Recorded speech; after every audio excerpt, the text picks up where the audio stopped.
कहानी की शुरुआत में हमें एक सीक्रेट लैब को दिखाया जाता है जहां इंसानों को मॉलिक्यूलर लेवल पर स्कैन करके उन्हें एक खास तरह के मैटर में कन्वर्ट किया जा रहा था।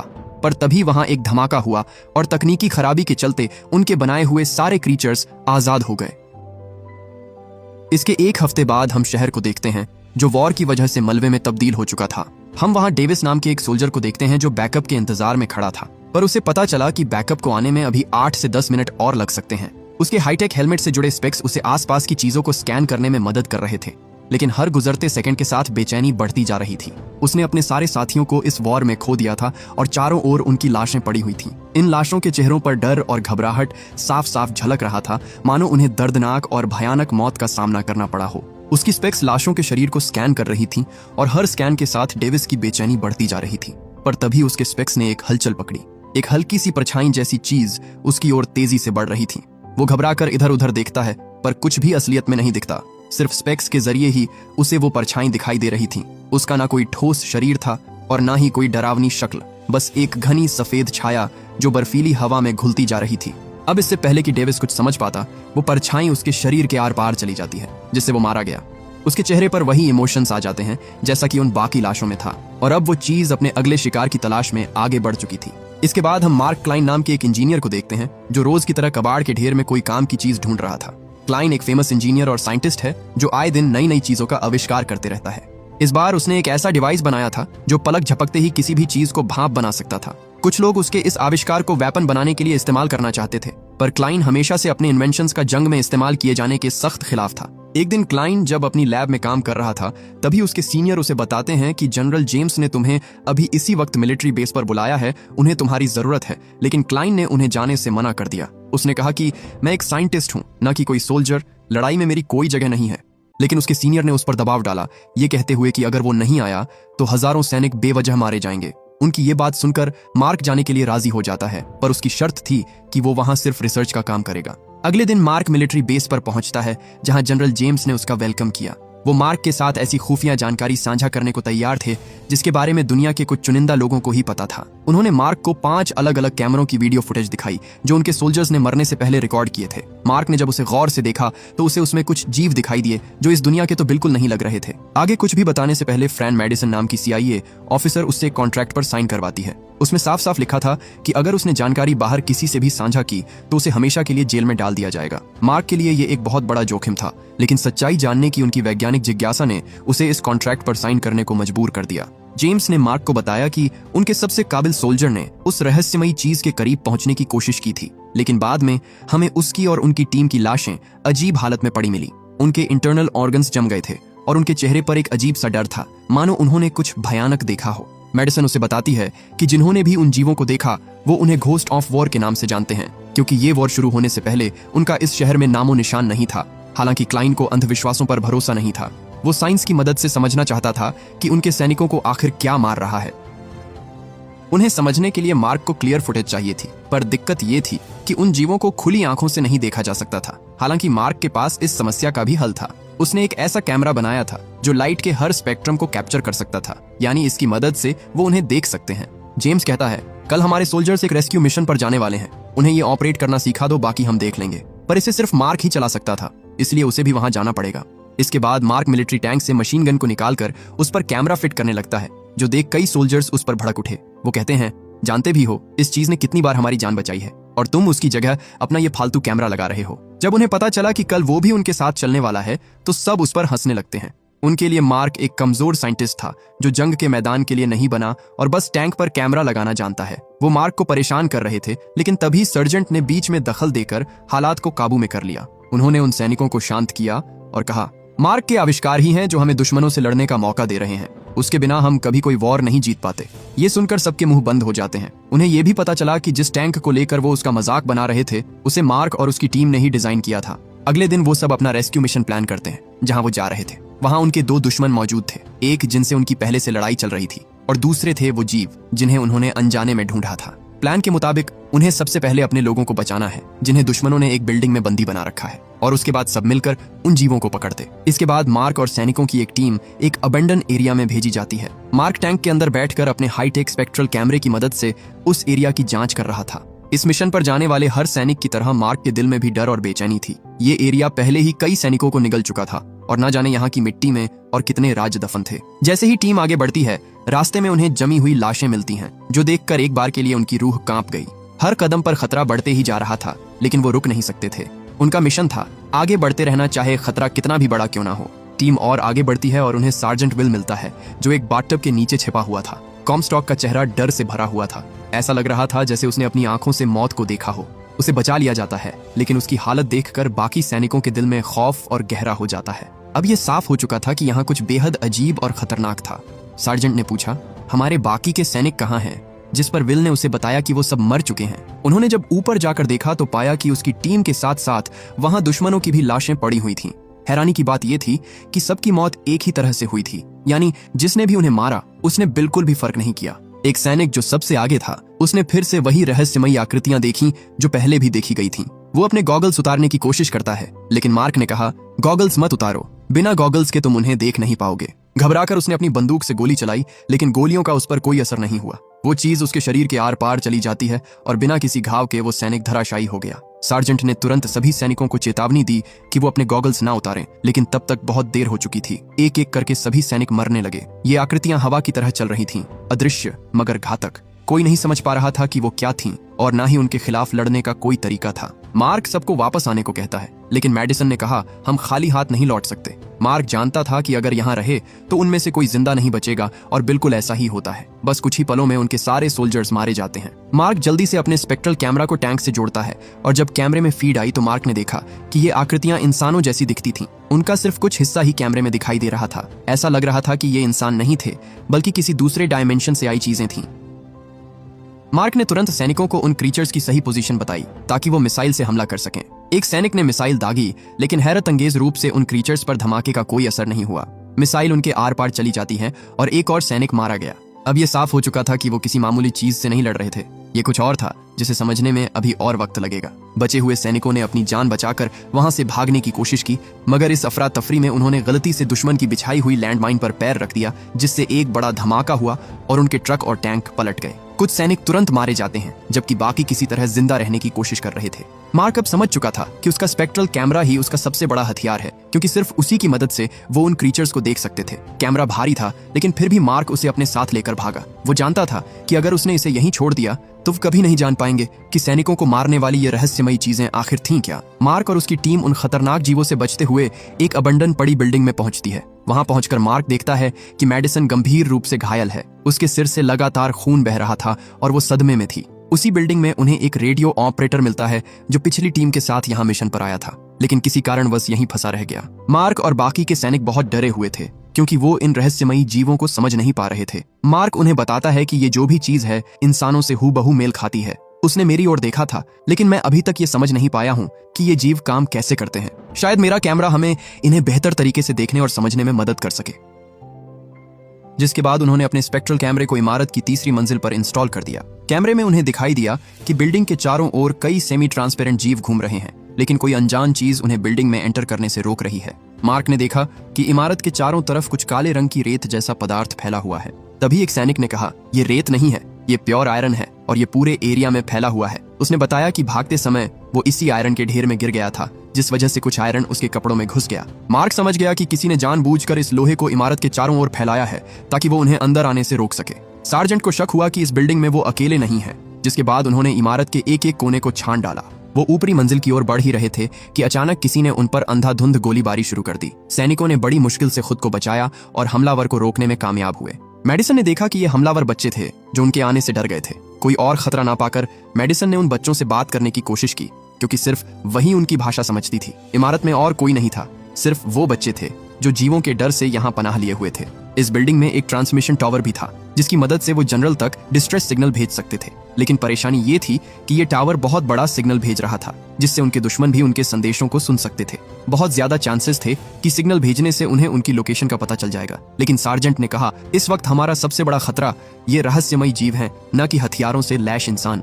मार्क ने कहा, इन बच्चों से पूछो कि लोहे का घेरा इमारत के चारों ओर लगाने का आइडिया किसका था। जिस पर बच्चों ने जवाब दिया, ये हमारे डैड का आइडिया था। मार्क उनसे मिलना चाहता था, क्योंकि अगर ये आइडिया उनका है तो मतलब वो इन जीवों के बारे में हमसे कहीं ज्यादा जानते हैं। हालांकि बाद में उन्हें पता चला कि उसके डैड अब इस दुनिया में नहीं है। बिल्डिंग के चारों ओर घेरा बनाते वक्त उन जीवों ने उन्हें मार दिया था। मार्क को यह भी पता चलता है कि उसके डैड उसी पावर प्लांट में काम करते थे जहां से इन सारी मौतों का सिलसिला शुरू हुआ था। बच्चे बताते हैं कि ये जीव शांति नहीं पा सकते, वो जीवन और मृत्यु के बीच कहीं अटके हुए हैं और यही कारण है कि वो इतने हिंसक और अनस्टेबल हो गए हैं। उन्होंने अपने कैमरे की मदद से इन जीवों की गतिविधियों को और गहराई से समझने का फैसला किया। इसके साथ ही उन्होंने बच्चों को सुरक्षित रखने और उन जीवों से बचने के लिए एक ठोस योजना बनानी शुरू कर दी। उनके चारों ओर खतरा मंडरा रहा था, जिसके बाद जनरल ने अपने सैनिकों को बचाने के लिए टैंक्स और हेलीकॉप्टर्स भेजने का फैसला किया। लेकिन सुरक्षित निकलने के लिए उन्हें अभी कम से कम आधा मील और भागना था। ये आसान नहीं था, पर उनके पास कोई और ऑप्शन भी नहीं था। सिग्नल टावर का इस्तेमाल करने की वजह से अब दुश्मनों को उनकी लोकेशन का पता चल चुका था, इसलिए वो ज्यादा देर तक वहां रुक नहीं सकते थे। मार्क ने देखा कि इस बिल्डिंग में भी चारों तरफ आयरन डस्ट फैला हुआ था, जिसका इस्तेमाल वो हथियार बनाने में कर सकते थे। उसने तुरंत उन लोहे के कणों को इकट्ठा किया और उनसे ग्रेनेड, बम और छोटे कैप्सूल तैयार कर दिए। सर्जेंट ने कहा, मार्क, तुम हमें कवर देना क्योंकि सिर्फ तुम ही उन्हें देख सकते हो। पर मार्क के पास इससे भी बेहतर आइडिया था। वो उस कैमरे के पुर्जे पुर्जे खोलकर उसकी पोलैरिटी को चेंज कर देता है, जिससे वो एक खास तरह की टॉर्च में बदल गया, जिसकी रोशनी से उन जीवों को दूर तक देखा जा सकता था। उसने रेडियो के जरिए रेस्क्यू टीम को भी ऐसे ही कैमरे बनाने को कहा, ताकि वो भी उन जीवों को अपनी आंखों से देख सकें। मार्क ने अपने स्पेक्ट्रल कैमरे को एक पावरफुल सर्च लाइट में बदल दिया, जो बैटरी से चलता था। अगली सुबह मार्क ने जब टॉर्च की रोशनी चमकाई तो देखा कि वहां एक नहीं, दो नहीं, बल्कि सैकड़ों क्रीचर्स घात लगाए उनके बाहर आने का इंतजार कर रहे थे। ये जीव उनकी हर हरकत पर नजर रख रहे थे और जैसे ही वो बाहर निकले उन्होंने उनका पीछा शुरू कर दिया। उनकी रफ्तार इतनी तेज थी कि वो पलक झपकते ही उन तक पहुंच जाते हैं। आखिर में सोल्जर्स ने आयरन डस्ट से बने हथियारों का इस्तेमाल किया, जो हैरत अंगेज रूप से इन खतरनाक जीवों को रोकने में कारगर साबित हुए। मार्क उन्हें उनकी पोजीशन बताता है और सोल्जर्स उन पर फायर करते हैं। वो उन्हें रोकने में कुछ हद तक कामयाब हुए थे, पर वो जीव हवा की तरह तेज थे। वो लगातार आगे बढ़ते रहे और जल्द ही एक खुले मैदान में पहुंच गए। सभी लोग जल्दी से एक बस के अंदर छिप गए, लेकिन तभी मार्क की सर्च लाइट काम करना बंद कर देती है। मार्क ने उसे ठीक करने की कोशिश की, पर अफसोस उसकी बैटरी खत्म हो चुकी थी। वो पूरी तरह से अंधे हो चुके थे। अब कोई भी कहीं से भी उन पर हमला कर सकता था। पर तभी उन्होंने टैंकों की आवाजें सुनी, जो उन्हें रेस्क्यू करने पहुंच चुके थे। वो अपने साथ सर्च लाइट भी लाए थे। जैसे ही उन्होंने लाइट्स को उस इमारत की तरफ पॉइंट किया, वहां उन्हें ढेर सारे क्रीचर दिखाई दिए। सार्जेंट उन्हें बाहर निकलने से मना करता है, पर उन्होंने उसकी नहीं सुनी और उन पर फायरिंग शुरू कर दी। टैंक्स उन पर गोला दागते हैं, पर उसका उन पर कोई असर नहीं होता। कुछ ही पलों में हालात पूरी तरह बेकाबू हो गए और देखते ही देखते बचाने आए सभी सैनिक एक एक करके मारे गए। तभी उनमें एक जीव गलती से उनके टैंक से टकरा जाता है, जिससे इतना सॉलिड टैंक किसी डिब्बे की तरह पिचक गया। वो खुद को ऐसे देखता है जैसे उसने पहली बार इतनी ताकत को महसूस किया हो, जिसके बाद उसने टैंक को ऐसे कुचल दिया जैसे कि वो कोई टिन का डिब्बा हो। इसी अफरा तफरी में उस लड़की का छोटा भाई खो जाता है। वो ग्रुप से दूर अकेला खड़ा था। उसकी बहन उसे बचाने के लिए उसकी ओर दौड़ती है, पर वो उस तक पहुंच पाती उससे पहले ही उन जीवों ने उसे बेरहमी से मार डाला। उस बच्चे की मौत ने सभी को हिलाकर रख दिया। उनकी उम्मीदें टूटने लगी थी। लेकिन तभी वहां एक और रेस्क्यू हेलीकॉप्टर आ गया। सब फटाफट हेलीकॉप्टर में बैठ जाते हैं, पर वो जीव हवा को चीरते हुए उनकी ओर बढ़ रहे थे। जिसके बाद मार्क उन लोहे के कणों को हवा में बिखेर देता है, जिससे उन्हें भागने के लिए थोड़ा और वक्त मिल गया। उन्होंने देखा कि वो जीव अब शहर की ओर बढ़ रहे थे और अगर उन्हें नहीं रोका गया तो और भी जाने जाएंगी। सार्जेंट को पता चला कि उनका मिलिट्री बेस भी डिस्ट्रॉय हो चुका है। जिसके बाद वो हेलीकॉप्टर उन्हें एक रिफ्यूजी कैंप में लेकर जाता है, जो फिलहाल उनके छुपने के लिए सुरक्षित जगह मानी जा रही थी। सार्जेंट बोला, मैंने पता किया कि ये बंकर 20 फीट मोटे स्टील और कंक्रीट से बना हुआ है। मुझे नहीं पता ये चीज हमें कब तक सुरक्षित रखेगी, लेकिन एक बात पक्की है कि यहाँ खाने के लिए खाना और पीने के लिए पानी है, इसलिए जितना ज्यादा हो सके उतना ज्यादा राशन बटोरो। उधर मार्क उस बच्ची को डॉक्टर के पास ले जाता है, क्योंकि उसका बायां कंधा टूट गया था। मार्क कहता है, मुझे तुम्हारी मदद चाहिए। मुझे जानना है कि तुम्हारे डैड इस चीज के बारे में और क्या क्या जानते थे। जिस पर बच्ची ने उसे बताया कि उसके डैड उस पावर प्लांट में सिरेमिक के कंटेनर्स बनाया करते थे। जल्द ही वहां जनरल जेम्स भी पहुंच गया, पर उनके चेहरे पर खौफ साफ देखा जा सकता था। उनकी सेना के 240 सैनिकों में से अब सिर्फ 19 सैनिक ही बचे हैं। उन्होंने कहा, हमारे पास कोई प्लान नहीं है। इनसे ना तो भागा जा सकता है और ना ही इन्हें रोका जा सकता है। हमारे हथियार इनकी ताकतों के आगे कुछ मायने नहीं रखते। अपने जनरल को इतना परेशान देखा बाकियों की हिम्मत भी टूट जाती है, क्योंकि किसी को नहीं पता था उस चीज को कैसे रोका जाए। मार्क कोने में बैठा उन सब की बातें सुन रहा था, पर तभी उसके दिमाग में एक जबरदस्त आइडिया आया। वो बोला, शायद मैं जानता हूं कि ये चीज क्या है। हमने अभी तक उन्हें ऐसी ऐसी चीजें करते हुए देखा है जो हमारी सोच से परे है। वो दीवार के पार जा सकते हैं, खुली आंखों से दिखाई नहीं देते और अगर किसी को छू ले तो उसे तुरंत ही मार देते हैं। लेकिन इन सब में सबसे अजीब बात यह है कि वो सिरेमिक के पार नहीं जा सकते। हमारा एक आदमी सिरेमिक के टब के नीचे छुपकर ही उनसे बचा था। उन्होंने हमारी आंखों से सामने रेस्क्यू टैंक के टुकड़े कर दिए, पर गौर करने की बात यह है कि उन्होंने हमारे ट्रकों के साथ कुछ नहीं किया। क्योंकि उन पर सिरेमिक कोटिंग थी। ये जो भी चीज है नेचुरल तो बिल्कुल नहीं है, इसे किसी ने बनाया है। शायद ये इंसानों द्वारा बनाए गए अब तक का सबसे खतरनाक हथियार है। उसने सबको बोस-आइंस्टीन कंडेंसेट के बारे में बताया। मैटर का ऐसा स्टेट जो ना तो सॉलिड है और ना ही लिक्विड, पर अपने अंदर वो हर उस तरह की प्रॉपर्टी रखता है जो हमने उन जीवों में देखी है। इसका मतलब वो सब कंडेंसेट मैटर से बने हुए हैं। इसे बनाने के लिए हद से ज्यादा एनर्जी की जरूरत पड़ती है और शायद यही कारण है कि ये पहली बार मेसरोव पावर प्लांट में दिखाई दिए थे। मार्क समझ चुका था कि ये क्रीचर्स मैन मेड है और अगर इन्हें बनाया जा सकता है तो इन्हें हराया भी जा सकता है। वो ऐसा हथियार बना सकता था जो कंडेंसेट के आर पार जा सके। इनफैक्ट उसने ये वेपन पहले से डेवलप भी कर रखा था। उसका वो पानी को भाप बनाने वाला डिवाइस जो उसने शुरू में बनाया था, उसी से वो इन जीवों को मारने वाले थे। इसके बाद उसने कुछ सामान की लिस्ट बनाई और सोल्जर्स को उन्हें लाने को कहा। मार्क पुर्जा पुर्जा खोलकर एक नए किस्म का हथियार तैयार करता है। हालांकि ये हथियार पहले कभी परखा नहीं गया था और उन्हें अब उस खतरे का सामना करना था जिसे वो पूरी तरह से समझते भी नहीं थे। उनके हेलीकॉप्टर में बस इतना ही फ्यूल था कि वो पावर प्लांट तक पहुंच सके। वापस लौटने का उनके पास कोई ऑप्शन नहीं था। अगर हथियार काम नहीं किया तो वो गए समझो। मार्क और कुछ बहादुर सैनिक पावर प्लांट की ओर जाते हैं। सबसे पहले सिर्फ कुछ ही सोल्जर्स उतरे ताकि वेपन्स को टेस्ट किया जा सके। रास्ते में उनका सामना उन्हीं में से एक क्रीचर से हुआ। सार्जेंट ने तुरंत अपने नए हथियार से उस पर निशाना साधा और सिर्फ एक ही शॉट में वो क्रीचर डिस्ट्रॉय हो गया। ये उनकी पहली बड़ी जीत थी, जिसके बाद और भी सैनिक नीचे जाते हैं और उन्होंने प्लांट को चारों तरफ से घेर लिया। इसी बीच कुछ सोल्जर्स बिल्डिंग की दूसरी ओर जाते हैं। मार्क मेडिसन के साथ प्लांट के अंदर दाखिल होता है और धीरे धीरे अंदर बढ़ने लगता है, जबकि बाकी सैनिक बाहर से उन्हें कवर दे रहे थे। मार्क ने एक सीक्रेट लैब का दरवाजा खोला और वहां उन्होंने जो देखा उसे देखकर उनके पैरों तले जमीन खिसक जाती है। मार्क का शक सही था। वहां एक पूरी की पूरी असेंबली लाइन चल रही थी जिसमें इंसानों को मॉलिक्यूलर लेवल पर स्कैन करके उन्हें बोस-आइंस्टीन कंडेंसेट से रिजनरेट किया जा रहा था। आगे बढ़ते हुए उन्हें एक और दरवाजा मिला जिसके पीछे उन्हें सैकड़ों जिंदा इंसान मिले जिन पर एक्सपेरिमेंट करके उन्हें कैद कर दिया गया था। लेकिन उनमें से आधे से ज्यादा लोग किसी तकनीकी खराबी के चलते आजाद हो गए। वहां उन्हें एक साइंटिस्ट की लाश मिलती है जिसके हाथ में एक लिवर खींचने का टूल था। मार्क समझ गया उसने जरूर उन्हें रोकने की कोशिश की होगी, पर इस दौरान वो मारा गया। मेडिसन उनके मैनुअल को पढ़ने की कोशिश करती है, पर अलग भाषा में लिखी हुई होने की वजह से उसे थोड़ा बहुत ही समझ आता है। वहीं दूसरी ओर सोल्जर्स अपनी जी जान लगाकर उन क्रीचर्स से फाइट करते हैं और कियों वो मारने में कामयाब भी हुए। पर उन्हें जल्द समझ आ गया कि उन्हें मारा नहीं जा सकता, क्योंकि उन पर किया गया हर हमला उन्हें और एनर्जी दे रहा था। जल्द ही सारे मरे हुए जीव फिर से जिंदा हो उठे। इस बार वो एक एक कर नहीं लड़ते, बल्कि सबने मिलकर एक बड़ा और भयानक रूप ले लिया। सारे सोल्जर्स मारे जाते हैं जो देख सार्जेंट ने एक आखिरी हमला करने की सोची।